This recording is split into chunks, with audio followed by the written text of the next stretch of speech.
Então, questão 6. No esquema representado na figura abaixo, o bloco C tem massa 0,5 kg e está em repouso sobre o plano inclinado de 37 graus com a horizontal, preso pelo fio. Não há atrito entre o bloco e o plano.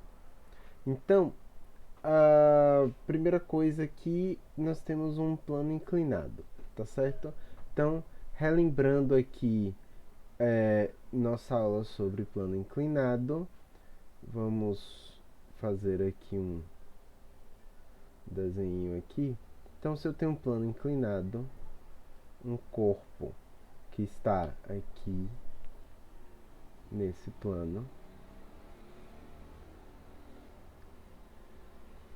certo?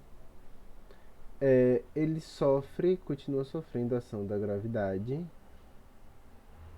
e, portanto, ele vai tender a cair, certo? Então, nós temos aqui o peso do corpo.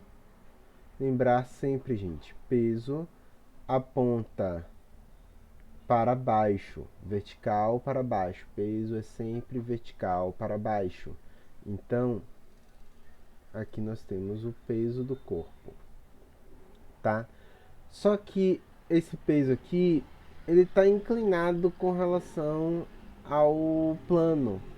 Então, para facilitar, para a gente entender o que está acontecendo aqui, a gente divide esse peso nas suas componentes. Na componente X, a componente X vai ser responsável por fazer esse bloco cair. Então, apenas essa parte aqui do peso, essa componente do peso aqui. Então, então essa componente do peso é que fará com que o bloco caia.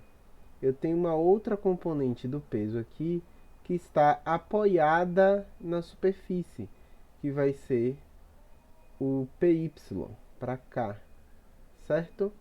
Então, formando um ângulo de 90 graus aqui entre os dois. E então aqui eu tenho PX, vai fazer o corpo cair. PY, ela é contrária à força normal. A força normal está para cá, certo? Então, nesse caso aqui, o PY, ele é sempre igual a normal, tá? E o PX vai fazer com que o corpo caia.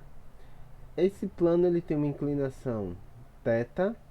Essa inclinação ela aparece aqui por semelhança de triângulos, ok? Então, o PY ele está colado com o ângulo. Então eu calculo ele como peso vezes o cosseno de θ. E o PX está separado do ângulo. Então PX é peso vezes seno de θ. Cosseno de colado, seno de separado. Certo? Então, todo plano inclinado vai ter como esquema básico esse esquema de forças aqui, tá certo? Então, vindo aqui para o nosso plano inclinado, temos, não era de se deixar de ter, o mesmo esquema de forças. Então, escrevendo aqui as forças que eu estou no sistema, eu tenho peso vertical para baixo, que será decomposto em Px e em Py.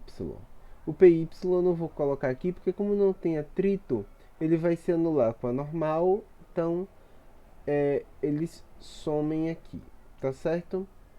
Então, esse peso aqui também posso apagar, já que ele já foi decomposto em Px e Py.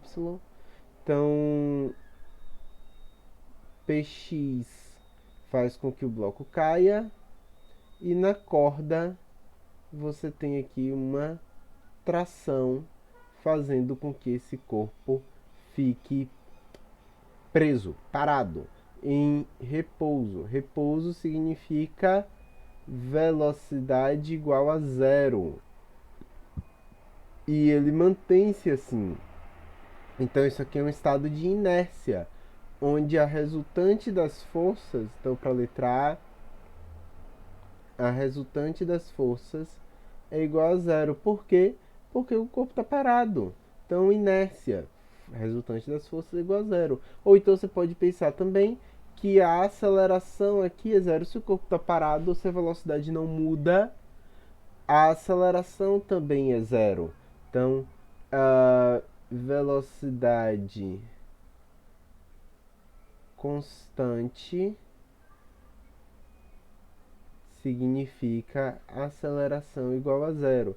E se Fr é igual a massa vezes aceleração, então massa vezes zero, isso aqui vai dar zero, ok? Então, resultante das forças é igual a zero.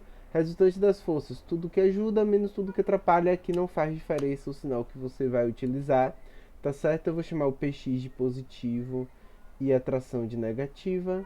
Passa a tração para o outro lado, eu tenho Px é igual a tração, certo?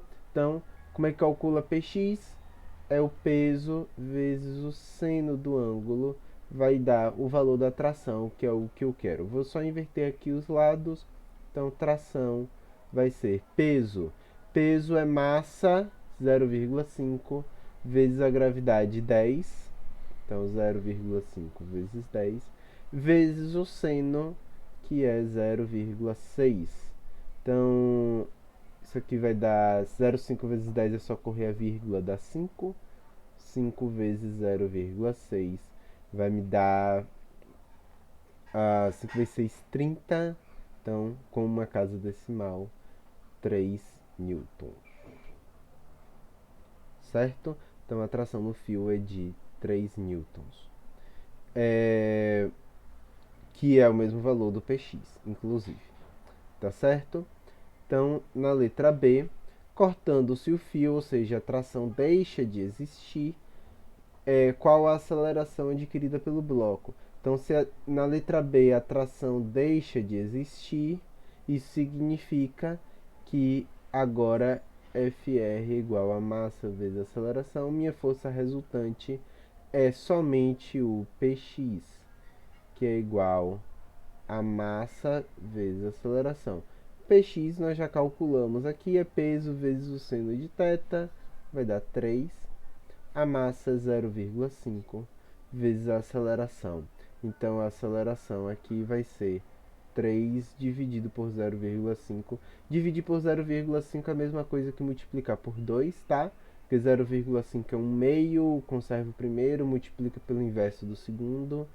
Então, 3 dividido por 0,5 vai dar 6 metros por segundo ao quadrado. Tudo bem?